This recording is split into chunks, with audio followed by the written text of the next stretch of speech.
Welcome back to the GCSE Maths Pro YouTube channel. Today's video is on cumulative frequency and the first part where we'll be looking at plotting graphs. So we're first going to just start off with using the cumulative frequency table. So here we have the cumulative frequency table shows some information about the weights in kilos of some dogs. Plot a cumulative frequency graph for this information. The first thing we need to understand is what is cumulative frequency. So breaking it down into the two words. First of all, frequency is how often something happens, or maybe the number of times, or in this case, we've got dogs, so the number of dogs. Okay, the amount of dogs.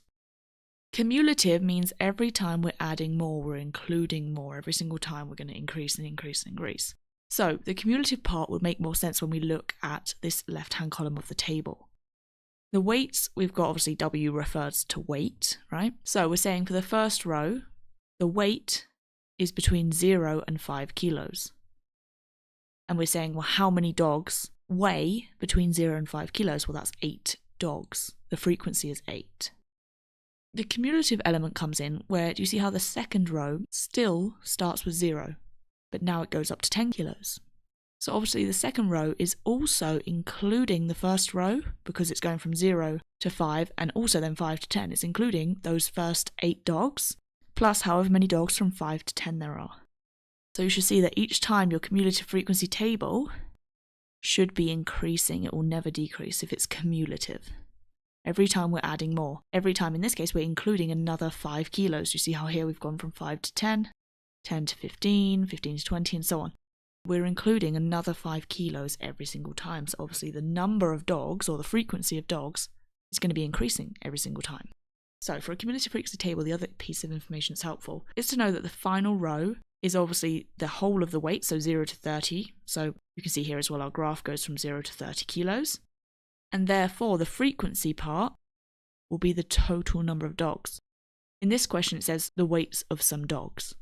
But actually, we should know, well, there's actually 40 dogs in total in this table.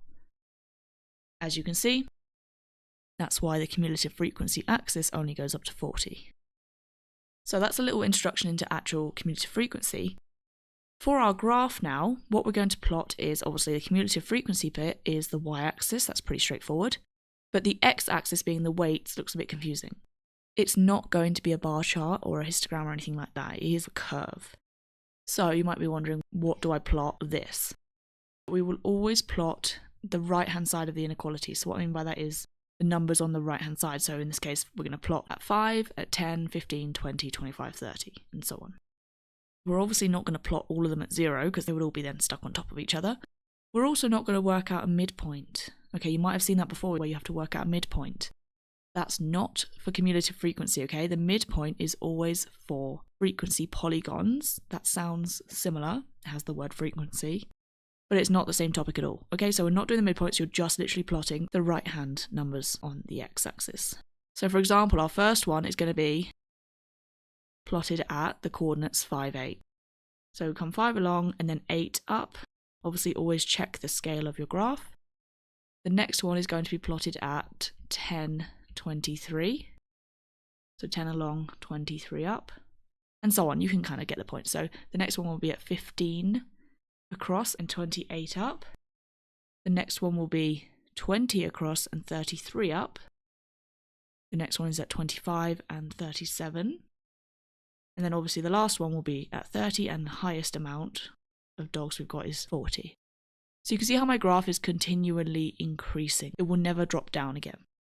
Now that we've got this, we need to draw a rough curve. So start from 0 and go just through all the points, creating a curve as best you can.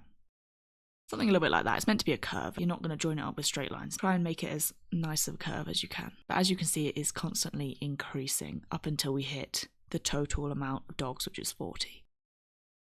So that is how we plot a cumulative frequency graph. Our next question is then adding in an additional step before we get to the graph, okay? So this is where you also have to pay attention to the question. Does it give you the cumulative frequency table or does it give you just the frequency table? There is a difference here. So for this question, we've got the frequency table, so just the frequency table, shows some information about the heights in centimetres of some sunflowers.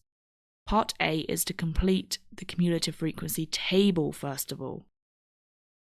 So we're going to have to convert it from just frequency into cumulative frequency. This is normally just 1 mark because it's really straightforward. But let's have a look at the differences between the tables so you can fully understand. We obviously saw in the previous example the cumulative frequency table. In this case, it doesn't start at 0, but do you see how they are still starting from the same number every time? On the left side, so we've got 140 centimetres is where we're starting. And then each row adds a little bit more to the range. So we've got 140 to 150 centimetres, then 140 up to 160, then up to 170 and so on. So you can see that each time we're adding in more and more of a variety of heights. If we have a look at just the frequency table, it starts at 140 and then to 150, but then you see how the next row is completely separate. It's now starting at 150 and going to 160 and so on. So this one we're saying, okay, the frequency again is just a number, in this case the number of sunflowers. We can see there are 4 sunflowers in between 140 and 150 centimetres. Separately to that, there are 11 between 150 and 160. Again, separately to that, there are 21 sunflowers in between 160 and 170 centimetres. But then you see how it then decreases. We obviously said with our cumulative frequency table it should never decrease because every time we're including more and more. But here, they're all separate categories, aren't they? So, if you have a look, the first row is the easiest because you see how the heights are exactly the same. 140 to 150. So it's saying, well, how many sunflowers are there between 140 and 150 centimetres? Well, obviously that's still 4. That first row is exactly the same range, isn't it? But then you see how the next one is now starting at 140 still, but now we're going up to 160. So do you see how that not only includes the 140 to 150, it now also includes the 150 to 160 as well. So to work out 140 to 160, it's going to be both of those rows together. So in terms of the frequency, do you see how that would be 4 plus 11? Because that's how many sunflowers are between 140 and 160. Well, that's these 2 rows here. So this one would have to be 15.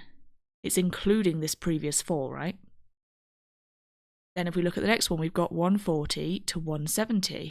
So yeah, that includes the first row, that includes the second row, and now it also includes the third row. So how many have we got in total?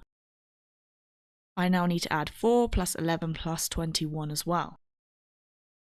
So there are 36. That's including the previous 15, isn't it?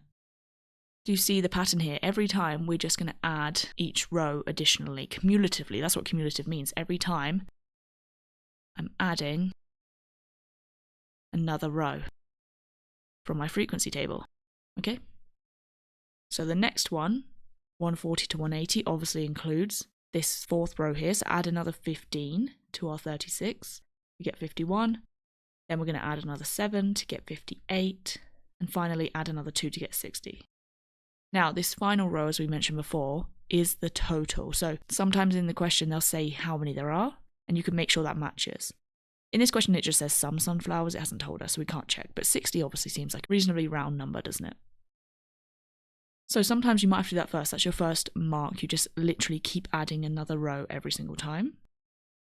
Now for the next bit, just copied that table here. So we've got the exact same thing, the cumulative frequency table. Part B is to plot a cumulative frequency graph for this information. So obviously we're just going to carry on as we did in that first question. Now that I've got the cumulative frequency table, I can then just copy across those numbers. Again, remember which of the values on the x-axis we're going to plot. It's always the values on the right-hand side of your inequalities. So the first one we're going to plot 150 across and 4 up on the y-axis. So you can see here 150 and then 4. Again, double check the scale of your graph, sometimes they change. The next one's going to be at 160 and at 15. Then we're going to have 170 and 36, and hopefully you can see the pattern now. 180 and 51, 190 at 58, and finally 200 at 60. Again, you can see this graph stops at 60, so you know that you've probably added them up correctly as well. And now just draw a curve through them all as best you can with your pencil. Okay, something roughly like that. You can see it's this increasing shape. So that would be normally about 2 marks to draw the graph. So we've got one more practice question where, again, we're going to have to work out the table first, then plot the graph. So if you feel like you've got the hang of it, feel free to pause the video, give it a go yourself, and then check your answers. So this one, we've got the frequency table shows some information about the times in minutes it took 100 students to finish their homework. So in this case, it has told us the total frequency. There are 100 students. Part A, again, complete the cumulative frequency table. Okay, so they've given us the frequency table. We need to convert it into the cumulative version. So just remember, the first row is exactly the same, isn't it? 20 to 30 minutes, 20 to 30 minutes, so that's still 11 students. The next row is now 20 to 40, so that will be 11 plus 16. So 27 students. 20 to 50 then includes another 35 here. So we add 35 and get 62 students between 20 and 50 minutes. And we just carry on adding. So add 22 to get to the next row, which is going to be 84. Add another 10 is 94. And finally add 6. And you should see that you should get, in this case, 100. If you haven't got 100 because they've told us it should be 100, go back and double check your adding. So that's our table completed. Here I've just copied the exact same table for the cumulative frequency. Now part B is to plot a cumulative frequency graph for this information. Again, just remember which part of the x-axis we're going to be plotting. So we've got 30, 11. As you can see, this scales a little bit harder because that's obviously 10, isn't it? But you see how we've got 5 squares to make 10. So in terms of having an odd number, 11 this is obviously just rough, but it's roughly halfway between that square.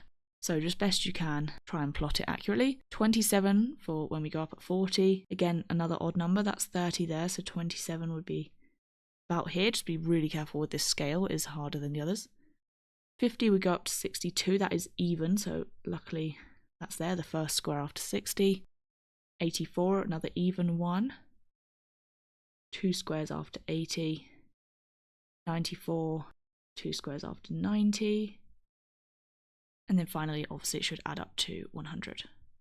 As you can see again, the graph is continually increasing. Now we're just going to join it up as best we can. Okay, that's the best I can do there. So we've got this nice curve that's going upwards all the time. So that is everything you need to know about plotting a cumulative frequency graph. The next 2 videos are then on answering the part B or part C questions that you might get when you have to use your cumulative frequency graph, whether that's to find median, interquartile ranges, numbers or percentages, things like that. After that, then check out the box plots video as well. So thanks for watching this video. If you found it helpful, make sure to like and subscribe and leave down below any questions or comments that you might have.